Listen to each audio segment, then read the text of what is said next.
Olá, eu sou o Carlos Melo e essa é a TV Shopping, diretamente da 10ª Expo Internacional de Shopping Centers aqui em São Paulo.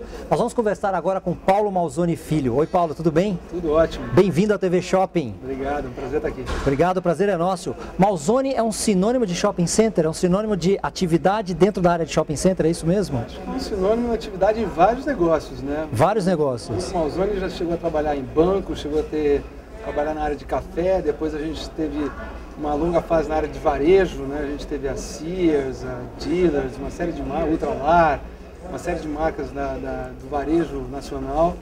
E por volta da década de 80 a gente entrou no setor de shopping centers numa modificação, numa adaptação do que eram as antigas lojas da Sears para shopping centers. Mais de 20 anos, então? Mais de 20 anos. Então, veja bem, você entende bem de varejo e bem da área de shopping center. Deveria. Então, acho que você vai poder me ajudar bastante com essa entrevista. Vou tentar. Paulo, a gente queria entender um pouquinho mais como vai o mercado brasileiro de shopping centers e, aproveitando a sua experiência, um pouquinho mais de varejo. Para começar, você hoje está na Brascan, é isso? Eu estou na Brascan. Qual a sua responsabilidade na Brascan? Eu sou o chairman da Brascan Property Management, que é a empresa que gerencia os empreendimentos de shopping centers da Brascan. Muito se fala e muito se falou na abertura desse congresso de capital internacional vindo para o Brasil, do fluxo de moeda estrangeira em investimentos de shopping center, de IPOs na Bolsa de Valores. Afinal, Paulo, o que está acontecendo no mercado de shopping centers no Brasil? Por que esse boom, tanta gente querendo investir nesse mercado?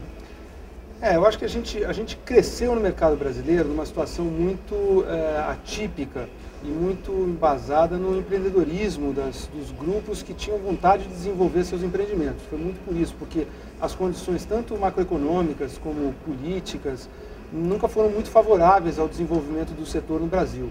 Foi uma luta? Foi uma luta, sem dúvida nenhuma foi uma luta. Essa luta teve vários momentos importantes, como eu acabei de mencionar no painel que a gente teve agora, como por exemplo a época em que os fundos de pensão investiram bastante, principalmente entre a década de 80 e 90 e ajudaram a alavancar o setor, mas de fato situação assim, o cenário macroeconômico sempre foi muito desfavorável. Por quê? Porque não tinha liquidez no mercado para poder ajudar a financiar os projetos, né? O projeto de shopping center não é um projeto que se financia num curto prazo de tempo. O shopping center é feito para se financiar com longo prazo, é assim que é feito na Europa, assim que foi feito nos Estados Unidos. O que você chama de longo prazo? Mais de 5 anos, com certeza? Mais de 5 anos, com certeza mais de 5 anos. Até algum tempo atrás, a gente não tinha nem o BNDES financiando o setor. Quer dizer, o BNDES começou a financiar o setor, se não me engano, há uns 5, 6, 7, um pouco mais, uns 8, 9 anos atrás. Mas mesmo assim, muito pouco, né? E mesmo no BNDES, as linhas eram pequenas e com financiamentos de relativamente curto prazo. O que aconteceu foi que o cenário macroeconômico do país mudou, o país começou a ter uma credibilidade muito grande por parte do investidor internacional, isso foi caminhando por alguns setores da economia, até a hora que chegou no setor de shopping centers, onde os grandes grupos internacionais viram uma oportunidade real, concreta, de poder estar entrando e investindo no nosso setor. Aí sim começa essa virada no nosso setor, com alguns grupos optando por vários caminhos diferentes. A gente teve os grupos que optaram por associações, né? Teve grupos que optaram por aquisições, tiveram grupos que optaram por abertura de capital, enfim, cada um optou por um modelo diferente, mas o processo é o mesmo, é um processo por uma consolidação desse mercado e por um crescimento, por uma abertura, uma internacionalização do nosso setor. Isso você está falando de quanto tempo para cá? De menos de 2 anos para cá. De menos de 2 anos. Então o mercado ficou mais líquido para poder investir, para poder garantir os investimentos nessa área. Também, sem dúvida nenhuma. E aí, o que dá essa estabilidade, ou o que dá essa confiança do investidor de colocar um dinheiro tão grande no Brasil para um projeto que você falou de mais de 10 anos de retorno? Eu acho que o Brasil teve esse outro lado que eu estava falando, da dificuldade que a gente teve, da maneira como a gente teve que crescer. Por outro lado, a gente criou uma base de uma indústria muito sólida, né? Quando a gente é comparado com os países do BRIC, né? Você pega a Rússia, China, Índia, são países que não têm a estrutura de shopping centers que a gente tem. Então, claramente, a gente tem um diferencial que facilita, por um lado, a entrada desses investidores e que possibilita com que eles acreditem nesse futuro do nosso setor aqui no Brasil. Tentando fazer um pouco de previsão, você falou para mim nos bastidores que você é bom de previsão. Esse fluxo de entrada de capital estrangeiro no Brasil, nós estamos vivendo um boom ou você acha que isso ainda vai continuar por um bom tempo? Eu acho que vai continuar por um bom tempo, porque os grupos que vieram, eles não vêm para cá para ficar donos de um shopping ou 2 shoppings. Eles vêm para um processo de consolidação do mercado.